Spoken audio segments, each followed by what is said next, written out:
everyone, welcome back to my channel. I am so happy to have you here and a little bit nervous about what we are going to do today. Today we are going to start my first time ever doing a 3-part series on a subject that I think is very important. I'm going to go through 3 cases that I have studied nonstop for 2 months that have become a part of my life that I can't even begin to tell you how it's affected me. So welcome back to my channel. Without further ado, let's get into it. So before we get into the actual cases and the subject that we are going to talk about today, I'd like to do a brief explanation of what I did in the beginning of the intro to my channel. I couldn't make a goofy, funny, light-hearted intro because I just feel like it's very disrespectful. I know that I've talked about this before, but I take what I discuss and talk about very seriously. So for me, the only thing that I felt that I could do, and I felt that it would be good for what we're going to talk about, I did what I always do when there is a death of a loved one or someone I know. I am pagan. I believe that when a life is taken or lost, that they don't die, but that they actually dissipate and go somewhere else. And before that they actually leave the earth, I light a white candle, or any candle really, in honor of their life and a celebration of their life. And when the candle goes out, it means they've moved on to somewhere else. Obviously, the child that we're going to talk about today has moved on way before today, but I would just like this to be a symbolism of the innocent life that was lost during this time period. So that is why I did the candle ceremony, as you would say. So let's talk about why I decided that I was going to do a series on the subject we're going to discuss. I have had probably I would say a dark past, and I don't want to make this about me or even go into things that have happened in my past, but I will tell you why I decided that I was going to study this subject, because a lot of people feel like it's almost exploitive when you discuss case studies or talk about victims or things that have happened. So I want to give an explanation of why I'm doing this. When I was very young, I had very few positive male influences on me. My first number 1 positive influence would be my grandfather, and my second would be my uncle. So unfortunately, my uncle had problems all his life, and he had problems with drug use, which made it very hard for him to be around his family. He spent most of his life in prison. So my uncle was addicted to crack, and he committed some very serious crimes, and he was locked away for most of his life in Jackson prison. But before that actually happened, he spent a lot of time with me, and he talked to me about his drug use. I was probably 6 or 7 when this happened, so drug use to me has always been a very normal thing. I've seen it up close. I've been around it. I see what it does to communities. I've seen what it's done to families. I wanted to know why and how is it possible that people find drugs, and what do they go through when they do drugs? And that what has led me here in my life. I have more to the story, but I feel like that's a good intro for you to know and understand. So obviously I gave away with what we are going to talk about a little bit today. I wanted to dive into drug use and child abuse. And the subject that I was looking into was methamphetamine. That has actually been a huge problem recently. It's coming back with a huge surge in many of the rural communities and even the urban communities. And I found that incredible because I've always wondered, like, what leads somebody to try meth? What leads them to try a drug that they have to know that can destroy their life or the lives around them? And so I decided to look into that. First off, let's talk about methamphetamine. Why would you take the chance to actually take something that is talked about all the time and is the reason why that there are so many crimes and so many deaths? Methamphetamine is found out a drug that really plays with the dopamine receptor. So basically, it makes you feel really, really good. And it gives you a lot of energy, and it's great for weight loss. And at a low dosage, one can even just continually take meth and nobody would know. Unfortunately, when you take something that makes you feel good, you want to take more and more and more, and it's not like a doctor is there to regulate. So you become addicted and you take probably way more than you should, and a pharmacy isn't making the meth. You have these clandestine laboratories that are making the meth, and they're using all kinds of different things that are very, very dangerous and volatile. For a while, we were hearing about labs blowing up all over the United States. That's just how it is. Meth is one of those drugs that makes you feel like you can function, and it gives you a lot of energy, and it makes you feel really good, and probably makes you feel like you're seeing things and thinking about things that you would never have done before, but you don't see what everybody else sees. Meth can really destroy everything and every part of you. It makes you so edgy that you begin to itch your face and your teeth begin to rot. And I've actually heard where people didn't sleep for 2 weeks straight. 2 weeks straight. I was under the impression that you could only go 5 days without sleeping before you die, but apparently I was wrong. And we could talk about meth for hours and hours and hours because it has such a crazy history and it has so many things that really should be discussed in the public, and we should conquer it as a society and help people stay away from it, get off it, and recover from it. But unfortunately, we hide it, we don't talk about it, and civil servants, law enforcement, doctors, hospitals, they all deal with what we don't want to deal with. That being said, there are areas in the United States that have way higher rates of meth. And most commonly are rural areas.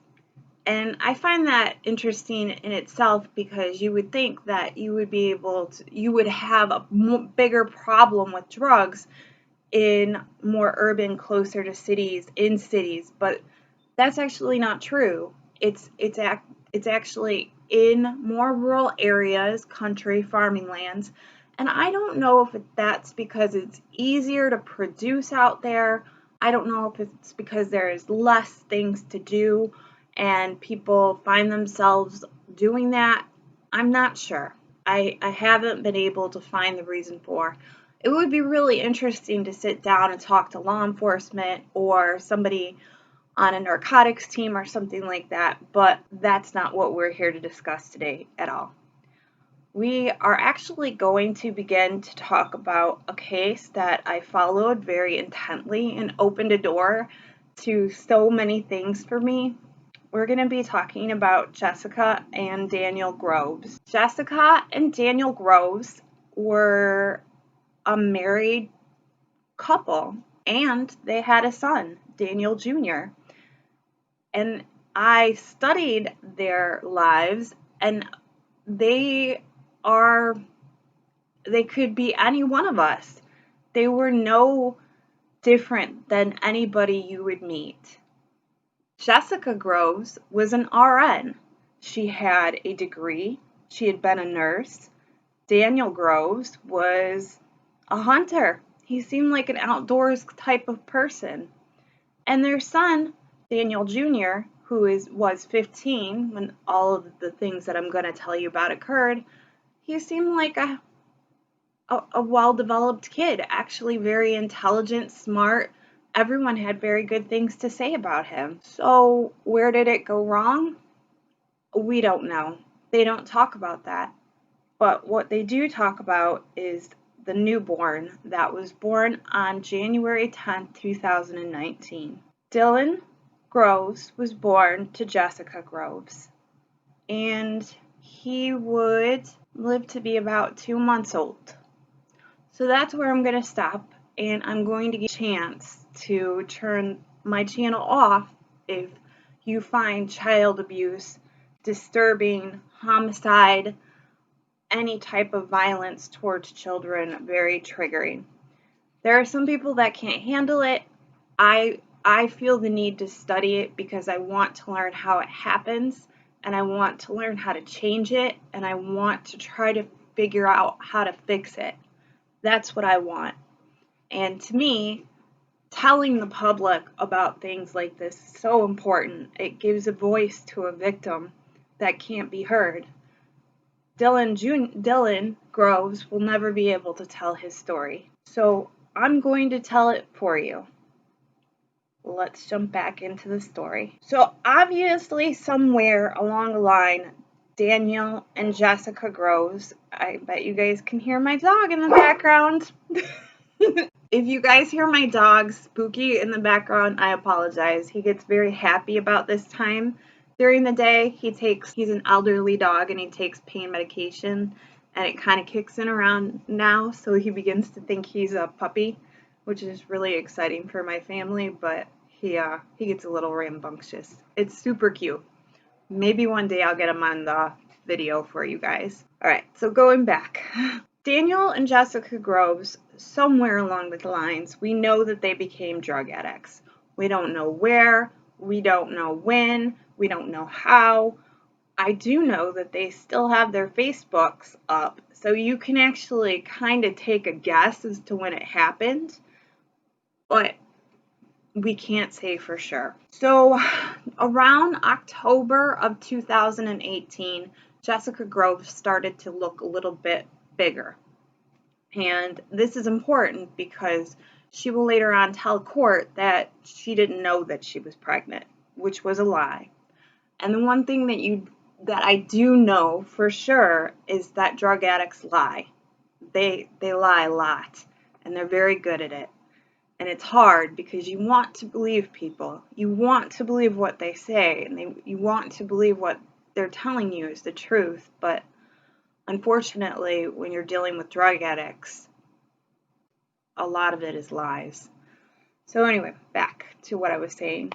Jessica Groves started to show signs of being pregnant, and her son confronted her, which I find really interesting because what 15-year-old boy confronts his mother?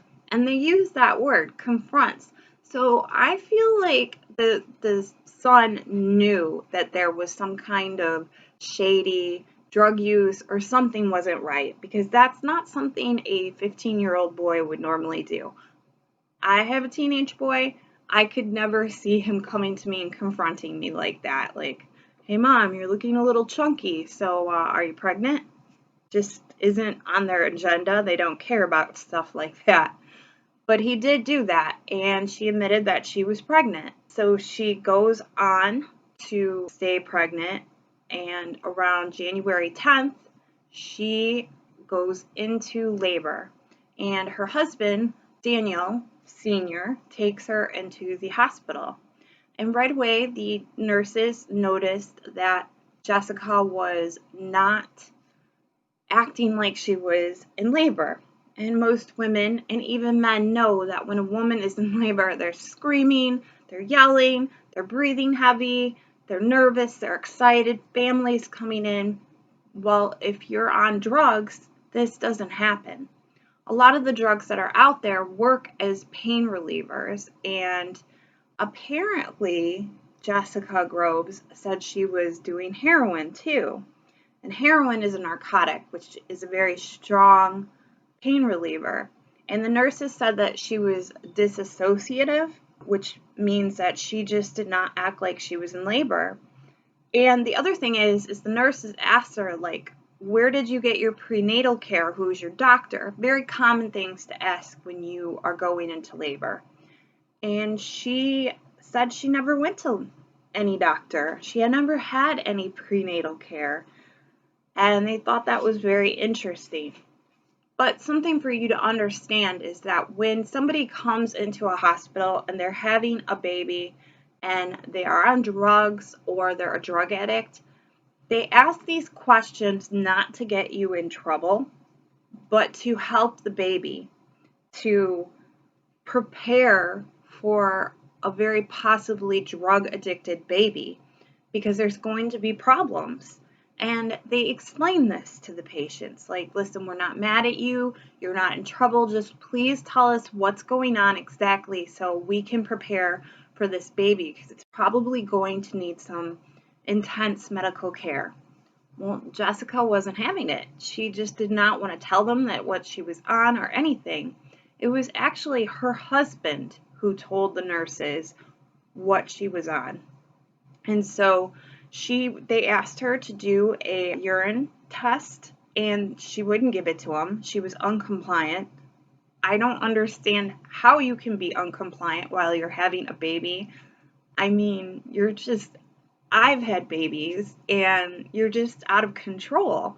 So, I don't know. But eventually, she did give him a urine test right before the baby was born. And mind you, the labor lasted a half hour. So I'm making it sound like this was a long, drawn-out process, but this was not. This woman arrived to the hospital in labor with no medical history, no prenatal care. They had no idea what was going on, and they had to figure it all out as quick as they could.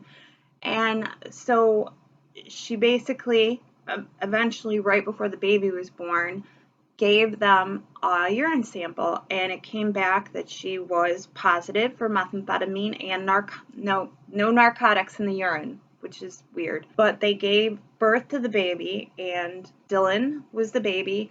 He needed to go into the baby ICU area immediately. They had to do different things like give him oxygen, put him under lights.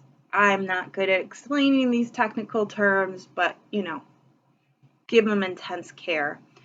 And they needed to make sure that he wasn't going to have withdrawals, which he actually ended up having withdrawals. So that was something that they needed to watch very intensely.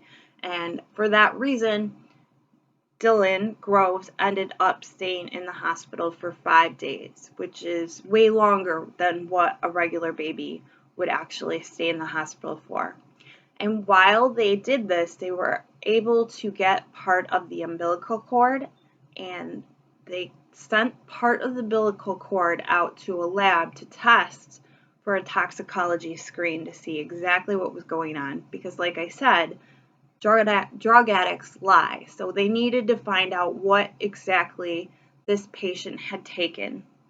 Meanwhile, Dylan's having withdrawals. He's crying, he's in pain, he's having, a hard time. But they said after a while, he began to get better. It's just they needed to keep him there to make sure he would be okay. And it was noted by the nurses that the mother or the father did not go see their child in the nursery.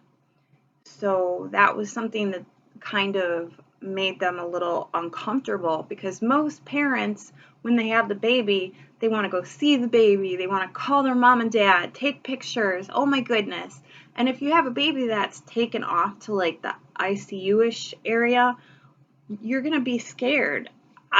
You wouldn't be able to keep me away from my baby. I love babies, I love children, And the thought that you didn't want to even go see your baby after he was just born is just, it's incredible. It's incredible. But I digress. So they were there in the hospital, and the nurses contacted the social worker. So right before this happened, they had a law saying that if you were tested positive for drugs and the baby was tested positive for drugs, which Dylan was tested and he was positive for drugs, methamphetamine, that the child social services had to step in and remove the baby. And they do this so the mother can have a chance to get off drugs and the child can have a chance to come back to a home that's safe, obviously.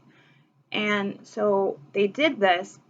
The social worker called Child Social Services and they found out that the laws were changed. Now they were allowing babies to go home with their parents, even though they're on drugs, which seems very backwards and unsafe. And I must not be the only one who thought that way, because the social worker said, listen, that's not going to work out. This family is not ready to take a baby. We don't think it's safe. Please reconsider. And so they eventually all agreed that the baby would go to foster care.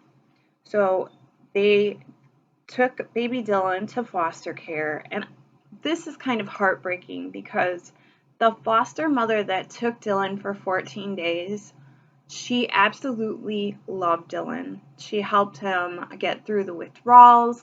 She cradled him. She held him all the time.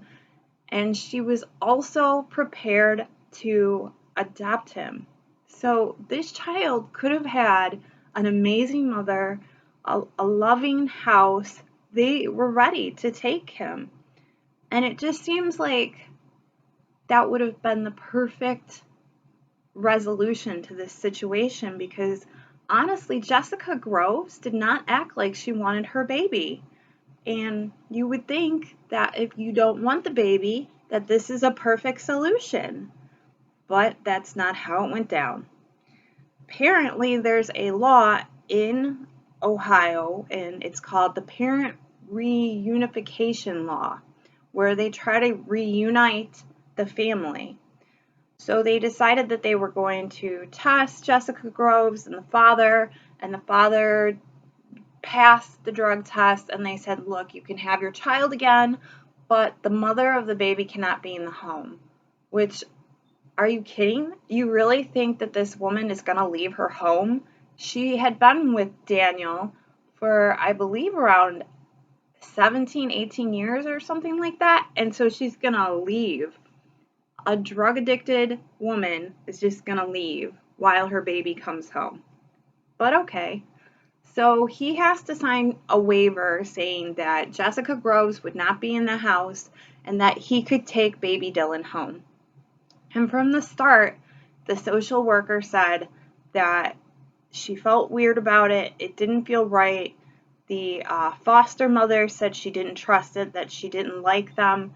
She felt that, well, she didn't say she didn't like them. She just said they seemed a little loopy and off and that they were high when they came to go get the child. And she begged, like, please do not give this baby back to them. But it wasn't her baby. So she was basically told to, like, stand down, which is so sad.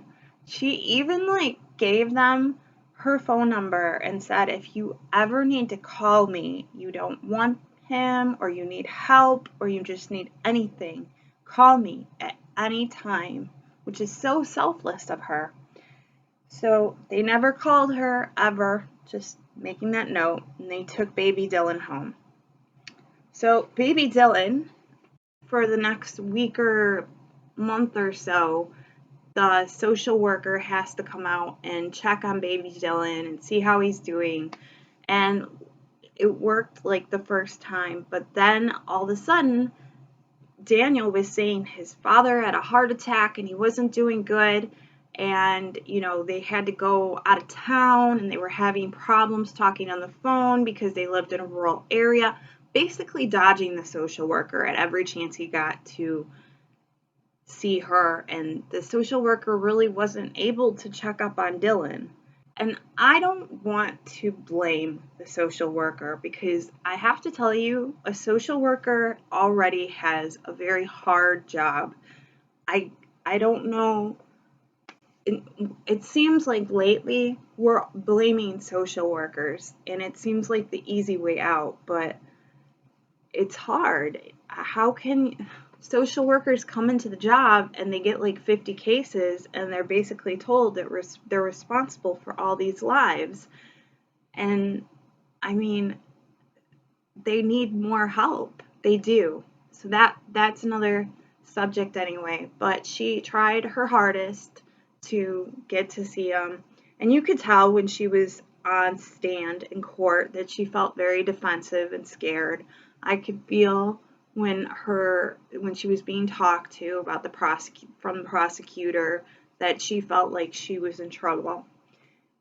But going back to it. So anyway, she was not able to see him, and they decided to go to the older child's place, their school, and talk to him.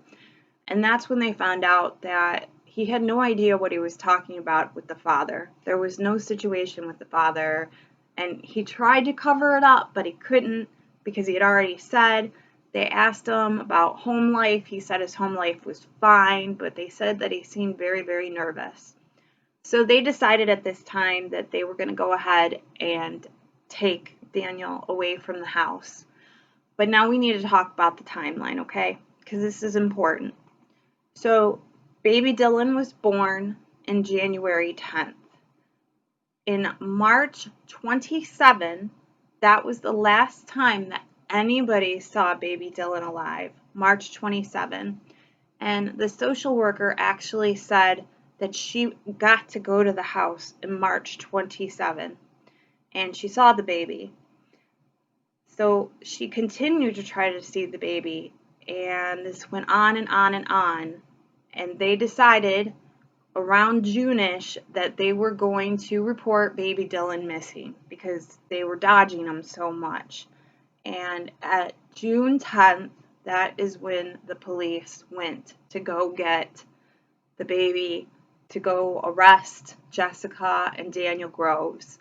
So they took Daniel Jr. into custody, and that's when the family was like, we want him back. Like, are you kidding? But yes, they called the social worker and they were like, why did you take our son? And we want him back. It really seemed like they cared a lot about Daniel Jr., but it didn't seem so much that they cared so much about baby Dylan. And the social worker basically said, listen, we need to talk to you. We need the baby. We have to come see you guys. And they were very like aggressive. They were like, no. So what happened is that the social worker and the police went there on January 10th, and they went to the mobile home that they lived in. It was like a double wide. And Jessica came out immediately, but Daniel was inside the house, and they said that it was a 6-hour standoff, which it really wasn't. It was just that, like, he was pretending that he wasn't there. And the police didn't want to go in because they had heard that he was a hunter, and they knew that there were guns in the house. So they didn't want to send some of their officers in there to get shot. So what they did was, this part is kind of funny. They took, I don't know if you call it a drone or a robot or what the correct term is they took this little robot and it went into the trailer park house. It had a little video camera on it, went down the hallway. It opened up the door that Daniel Sr. was in, and there's like a little speaker on it. And they saw Daniel Sr. and they were like, please come out of the house. And I guess they said he got up and he looked at like the speaker and he looked at the camera and he was totally like, oh my gosh. But they got him after 6 hours and they took him into custody. And when they took him into custody, they put them in cells and they agreed that they were going to let them go in a cell together and talk. Which, it's really crazy because if you're in custody, would you not think that they're recording everything that you're saying? You would, right? I cannot believe how many criminals still say stuff when they don't think the police are there. So they put Jessica and Daniel Groves in this room, and they start talking about, like, very quietly, if they find the baby, we're in trouble. But they didn't say trouble. They said, the F word. And so they had them on radio or speaker or recorded or whatever you want to call it. And the detective, which I gotta tell you, this detective was like dead on. She was so good at getting information out of them. Like, she basically knew what to say to them. She knew how to work them. She made them think that she was their friend. So she got him to tell her. She got Daniel Sr. to tell her that, yes, the baby was dead and we put him somewhere. Now remember, Jessica Groves did not admit this. It was Daniel Sr. And so she basically asked him, like, where is he? And he told her a place that he said he put him. And she was like, all right, let's go. Let's go find the baby. And he led her on a wild goose chase. They went to a couple different spots, and then she made him pull over, and she was like, listen, I don't want to keep doing this with you, and I know you know where the baby is, so you need to tell me. Keep in mind, Daniel and Jessica Groves are both drug addicts. So if they're in custody, what are they going to do when they're in custody and they can't get a hold of drugs? They're going to have withdrawals. And that is exactly what was happening. Daniel was having withdrawals. So he was getting really sick of driving around with no drugs, and he's totally withdrawing in the back of a police car. So he admitted, like, okay, this is where he is. He's at this well. And so this is the part that's kind of weird to me. In this part of Ohio, they have wells, and they're like 30 feet deep, but these wells are like level with the ground, and there's no top on it. So, and there's more than one of them. So you can go to a field in Ohio, and you could fall in a well that's 30 foot deep. And they went to the well and they saw it, and they said that they had to actually call the fire department because they were scared for their safety, because there was nothing stopping anything from getting down there. It was just sitting there, and there were other wells in the area as well. So they called the fire department. The fire department pumped a lot of the water out, and they did a lot of really good work, and I believe they took a fishing hook and they basically put it down there, and they hooked it on to the makeshift coffin that Daniel Sr. made for Dylan Jr. or baby Dylan.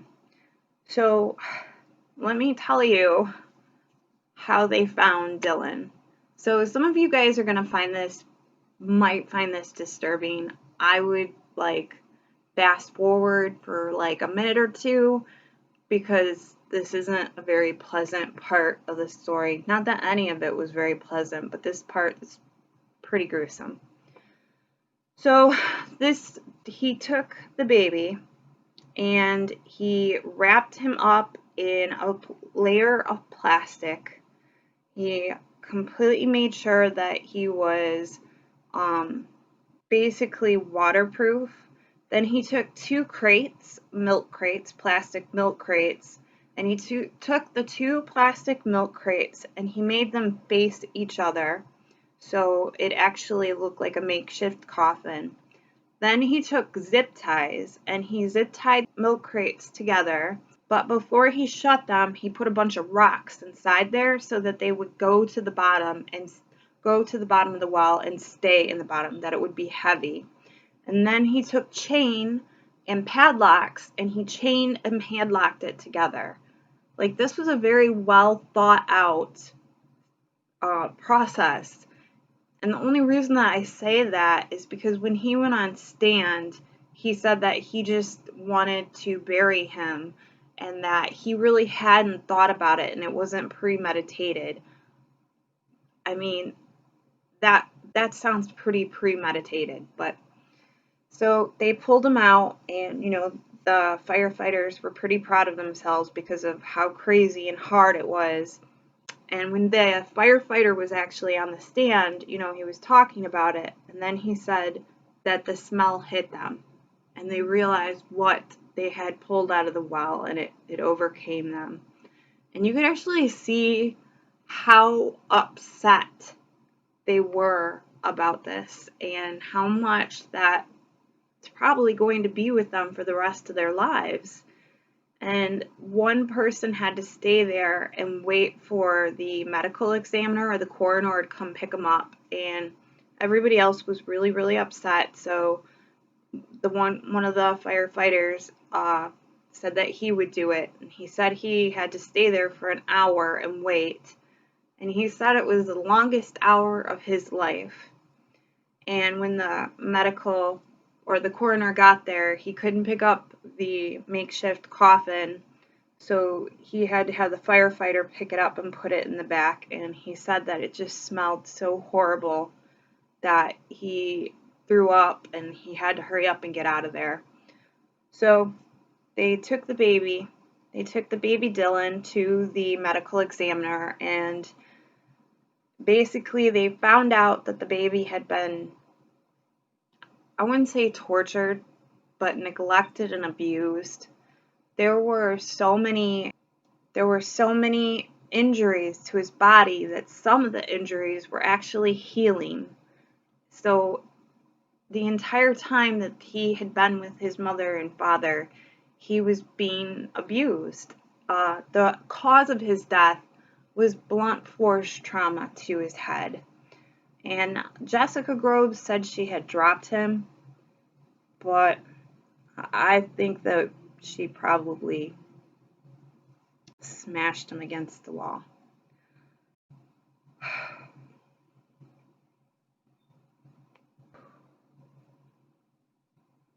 I don't understand. I feel like there are so many people out there that want babies, and they're loved and wanted, and they can't have them. And this woman was blessed with a life.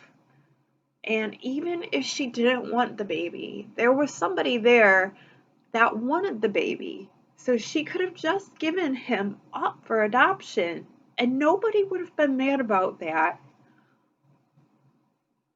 But she kept him.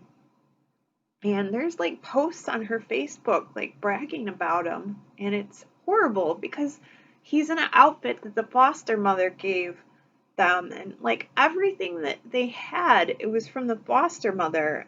And I said I wasn't gonna cry, but I'm crying. I'm back. This was a very hard case for me because I got really attached to baby Dylan, and I almost felt like I knew him, and I knew his family, and I knew his foster mother. So when I saw the makeshift coffin that he was put and how he was put into the ground, it was just very, very hard. And I don't think that it quite hit me until I was done watching the court case how much of like he just wasn't cared for. So when they went to court, they had two public defenders, which, by the way, if you ever end up in court, do yourself a favor. Number one, do everything you can to not have a public defender. And number two, if you're guilty of your crime, do not go on the stand. Like, it is the worst thing you can do, because you're going to mess up your story, you're going to incriminate yourself, and that is exactly what happened. They had gone to court, and their story is that Daniel Groves knew nothing about what was going on, and that Jessica Groves was completely responsible for everything. And she actually went on stand and testified, and the prosecutor that was doing the case, she was a beast. Like, she looked like she was in a movie. She was so good. And she tore Jessica Groves up. She was like, "How did you kill this baby?" And Jessica Groves is like, "It was an accident." And the prosecutor's like, "I didn't ask for your excuse. I asked for how you did it." And they went back and forth like that for like 2 minutes. And that prosecutor like screamed at her. I will leave the link for you guys to see.